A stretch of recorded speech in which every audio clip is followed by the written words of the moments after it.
Hey everyone, welcome back to Growth Beyond Horizon.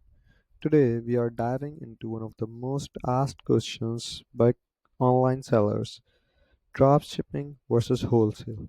And by the end of the video, you will know exactly which model is best for you in 2025. Let's start with dropshipping. In dropshipping, you don't hold any inventory. You sell products online and your supplier sells them directly to your customers. This model is perfect for beginners because it has a low startup cost, requires no storage, and you can get started quickly. However, it also comes with some downsides, such as lower profit margins, less control over shipping, and slower delivery times. Now let's talk about wholesale. In wholesale, you buy products in bulk at discounted prices and then sell them yourself. The major advantages here are higher profit margins, full control over your inventory, and faster shipping to your customers. On the downside, you need more upfront capital, storage space, and there is more risk if products don't sell as expected.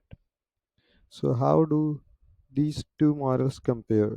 Dropshipping has low startup cost, low profit margins, no inventory requirements, slower shipping, and low risk, while wholesale requires more investment, offers high profit margins, need inventory, delivers faster, but comes with high risk.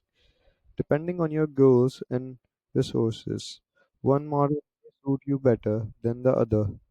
If you are just starting out or have limited funds, dropshipping is the easiest way to begin.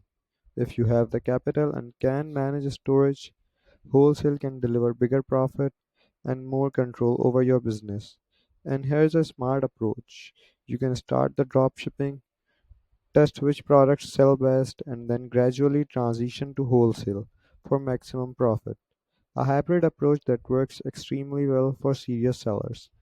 That's it for today. Comment below which model you're planning to try. And don't forget to like, share, and subscribe for more e commerce strategies, tips, and insights from Growth Beyond Horizon.